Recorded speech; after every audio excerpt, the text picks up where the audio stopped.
So the background for the Bhagavad Gita is that Bhagavad Gita originally appears as an episode in the Mahabharata.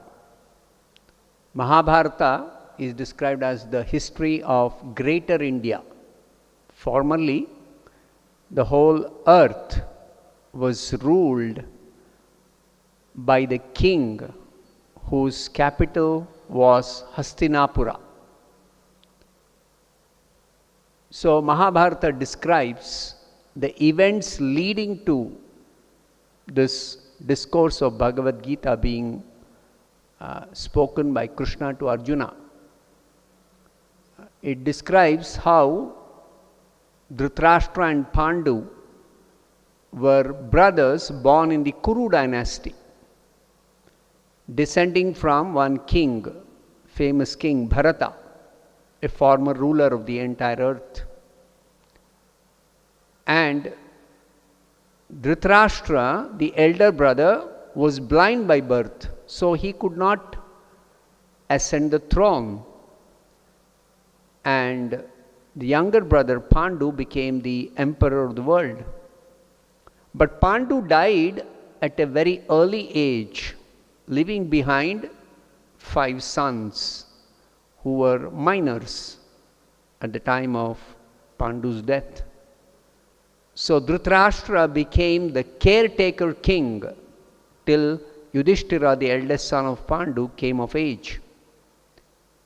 Now both the sons of Dhritarashtra, the Kauravas, and the sons of Pandu, the Pandavas, they grew up in the same royal household, and both were trained in the military science by Dronacharya, and they were especially counseled also by their grandfather Bhishma. Now the sons of Dhritarashtra, especially Duryodhana, he developed hatred and enviousness towards the Pandavas, because he knew that when the Pandavas grow up, they are going to occupy the throne. So somehow, with the consent of Dhritarashtra, Duryodhana plotted to kill the Pandavas, but by the protection of Vidura and Krishna, the Pandavas escaped all the attempts of Duryodhana. Now, Krishna, we have to specifically understand, is not just another historical personality like a king. Of course, Krishna was the king of Dwarka at that time, but Krishna is the supreme personality of Godhead, and he has descended to this earth in order to uphold eternal religious principles, and he wanted to reduce the burden of the earth, which was overburdened by kings who were posing as Kshatriyas, but they were actually demons. So it is Krishna who arranged this battle of Kurukshetra in order to reduce the burden of the earth. So in the course of events that led to the Bhagavad Gita, it is described in the Mahabharata that when Duryodhana was unsuccessful in killing the Pandavas, he challenged the Pandavas to a gambling match. And in that gambling match where there was cheating, Duryodhana, along with his brothers, defeated the Pandavas, sent them away to the forest, and began to rule the kingdom. Now the understanding was, after the exile, the Pandavas will get back their kingdom. But when the Pandavas completed their exile, term of exile, 13 years, Now, they went to Duryodhana and asked him for their own kingdom, but Duryodhana refused. So, Pandavas, duty bound to actually maintain themselves by ruling, by public administration as Kshatriyas. They requested Duryodhana, just give us 5 villages for 5 brothers. But Duryodhana arrogantly replied that he will not spare any land, not even a small bit of land he will spare to the Pandavas. So Pandavas were forced to fight in this battle against the Kauravas because they were challenged that way by Duryodhana. Now still Yudhishthira thought, instead of fighting, he requested Krishna to play the role of the messenger on behalf of the Pandavas. And Krishna personally went to Duryodhana and tried to negotiate for peace. But Duryodhana refused, even Krishna. Then war became inevitable and the whole world was divided into 2 parties. Those who would fight on the side of the Pandavas and those who would fight on the side of the Kauravas. Most importantly, it was to be decided whose side would Krishna's army fight. Because Krishna had a very powerful army who were not at all defeated in any battle. Since Krishna himself is the Supreme Lord, he decided that he is not going to actually fight himself. He is going to be on one side and his army is going to be on the other side. So he wanted to offer this choice between himself and his army to both the Kauravas and Pandavas. Now Duryodhana, he was making material calculations and he thought, since Krishna's army is very powerful and Krishna himself is not going to fight, so he wanted Krishna's army on his side. Arjuna was not making calculations like Duryodhana.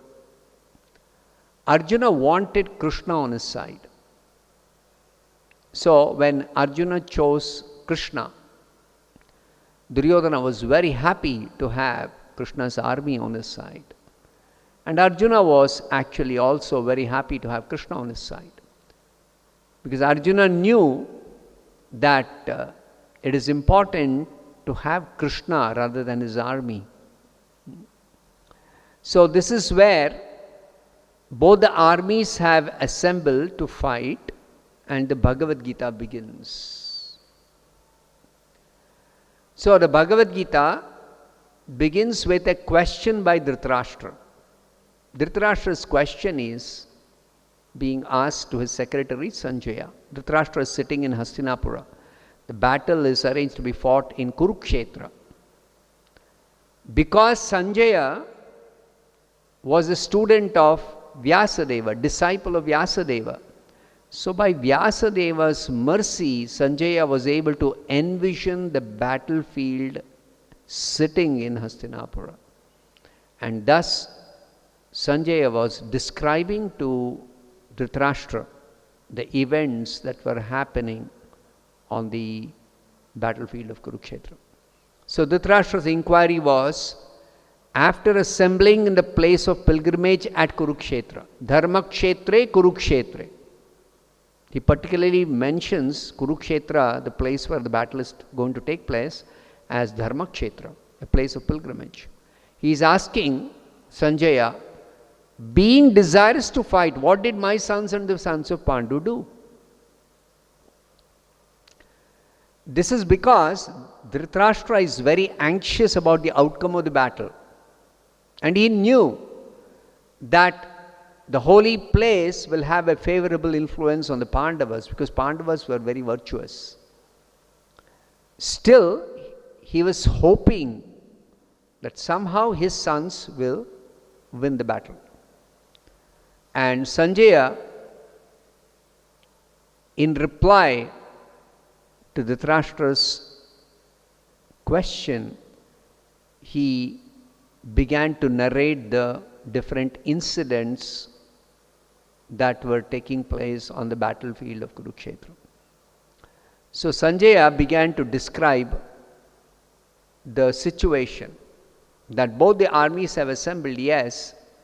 Now after Duryodhana saw the Pandava army, he immediately went to his teacher Dronacharya and began to speak. Now why did Duryodhana immediately go to his teacher after seeing the Pandava army? It is described that Duryodhana became very fearful upon seeing the Pandava army. But to cover up his fear, he diplomatically went to Dronacharya in order to assess the relative strengths of both the armies. So he began to describe the relative strength of both the armies, especially mentioning the Maharathis on both sides. And his conclusion was that our strength is immeasurable because we are perfectly protected by Bhishma, the most experienced and the greatest of all generals. And the strength of the Pandavas being protected carefully by Bhima is very limited. So he concluded that he is going to be victorious in the battle. We should also remember that the Mahabharata describes on the Kaurava side there were 11 Akshohini divisions of soldiers. And the Pandavas had just 7 Akshohini divisions. So Pandavas had lesser number of experienced generals, had a smaller strength of army. Pandavas had Krishna on their side, but Krishna had taken a vow not to engage himself in fighting with any weapons. And Arjuna had Krishna as his chariot driver. So, the assessment of Duryodhana seemed to be well calculated, that Duryodhana's strength was actually much greater than the strength of the Pandavas. Now Bhishma, who was fighting on the side of Duryodhana, the Kauravas, he could understand what was Duryodhana's feeling when he approached Dronacharya. Bhishma could make out that Duryodhana had become very depressed on seeing the Pandava army. So Bhishma wanted to cheer up Duryodhana, and he began to blow his conch shell very loudly, assuring Duryodhana that Duryodhana has the full support of Bhishma and all the others on his side. As soon as Bhishma blew his conch shell, all the others on the Kaurava side loudly blew their respective instruments. And this sound of the different instruments became very tumultuous. After they finished blowing all their instruments, on the other side, the Pandavas, beginning with Krishna, then Arjuna, Bhima, Yudhishthira, Nakula, Sahadeva, and so many other kings, on the Pandava side began to blow their respective conch shells. Now on the Pandava side, they were all blowing separately. On the Kaurava side, they all blew at a time. On the Pandava side, one after another, one after another, one after another. After the Pandavas finished blowing their conch shells, it is described specifically that this blowing of the conch shells by the Pandavas shattered the hearts of the Kauravas. So there is a very important lesson for us. What is that? That one who takes shelter of the Supreme Lord Krishna has nothing to fear even in the midst of the greatest calamity. See, when the Kauravas were blowing their conch shells, the Pandavas were not at all affected. When the Pandavas blew their conch shells, the Kauravas became completely fearful of the blowing of the conch shell. The battle has not begun yet. It is just the blowing of the conch shells. That itself shattered the hearts of the Kauravas. After that, Arjuna requested Krishna, please take my chariot between the two armies so that I can see against whom I have to fight. So Krishna drew up the chariot in the midst of both the armies. Now Krishna is the Supreme Personality of Godhead, but he has agreed to engage in the service of his devotee Arjuna. This is one of the special qualities of Krishna. He is described as Bhakta Vatsala. That means he is very, very affectionate to his devotees.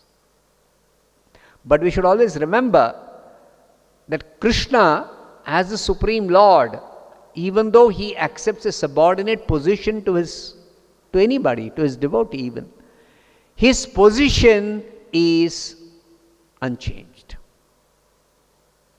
He remains the Supreme Personality of Godhead under all circumstances. So in that way, Krishna's position is unchanged. But still, out of affection for his devotee, he is engaging in his devotee's service. So what did Krishna do? He took the chariot and stopped right in front of Bhishma and Drona and told Arjuna, look at the Kuru army. What did Arjuna see? Arjuna saw all different grades of relatives. It is described in detail. He saw 10 different grades of relatives. He saw fathers, grandfathers, teachers, maternal uncles, brothers, sons, grandsons, friends, father-in-law, well-wishers. So many grades of relatives on both the sides. Seeing them, he became overwhelmed with compassion and he began to speak to Krishna. My dear Krishna, seeing my relatives present before me in a fighting spirit, my body is quivering. My mouth is drying up. My hair is standing on end. My bow Gandiva is slipping from my hand. And my skin is burning. I am forgetting myself. My mind is reeling. I am unable to stand here anymore for fighting. Now it is explained, such symptoms in Arjuna were not due to any weakness of heart. Arjuna was not afraid seeing the opposite army. Unlike the Kauravas, it is already described. No, Arjuna was not afraid. These symptoms were due to his soft-hearted nature because Arjuna is a pure devotee of Krishna. So it is described in the Srimad Bhagavatam, one who has pure devotion, yasyasti bhakti bhagavati akinchana, Sarvair gunaistatra samasate suraha. All good qualities that are to be found in demigods are found in a pure devotee of Krishna. So therefore, Arjuna, after experiencing this kind of symptoms, he began to consider what are the consequences of fighting this battle and killing the enemy. He told Krishna, how can there be any good by killing our own kinsmen in this battle? So Arjuna says, I don't want any victory. I don't want any kingdom. I don't want any royal happiness. Because sin will overcome us if we kill our enemies. Because these people, overtaken by greed, they are not seeing what's the consequence. They are ready to destroy a whole dynasty. Why should we engage in these sinful activities? Then he traces what happens. If the dynasty is destroyed, the eternal family tradition is completely vanquished. What happens then? The rest of the family becomes involved in irreligion. Then women are unprotected, they become corrupt, there is unwanted population. Then with the increase of unwanted population, family traditions are destroyed. Then there is no offering of oblations to the forefathers. Now, due to evil deeds of these destroyers of family tradition, all kinds of community and welfare projects are completely devastated. Then what is the result of all this? Those who destroy family traditions always dwell in hell. So what's happening? By fighting in this battle, engaging in sinful activities, simply for some royal happiness, we are prepared to commit greatly sinful activities leading us to suffer in hell. So saying this, Arjuna, he simply set aside his bow and arrows and sat down on his chariot. See, Arjuna had stood up to see the enemy. But now, after observing the enemies, he sat down on his chariot, his mind overwhelmed with grief at the prospect of having to fight against his own kinsmen. And the conclusion of this chapter is that Arjuna is a kind and soft-hearted person in the devotional service of the Supreme Lord. Such a devotee is fit to receive self-knowledge. So this first chapter of the Bhagavad Gita describes how the stage is set for Krishna to speak the Bhagavad Gita, instruct Arjuna in the subject matter of self-knowledge, Brahma Vidya. Bhagavad Gita has two very important subjects. Brahma Vidya, the science of the self or the science of the soul, and Yoga Shastra, the science of yoga. So Brahma Vidya and Yoga Shastra, these are the two very important subjects that are delineated by Krishna in the Bhagavad Gita. So this is the end of the first chapter. Beginning with the second chapter, Krishna will speak the science of the soul and the science of yoga. Through Arjuna, Krishna is going to enlighten us. Krishna is making Arjuna his student to speak this Bhagavad Gita for our benefit. So I'll stop here. Srimad Bhagavad Gita ki jai, Srila Prabhupada ki jai.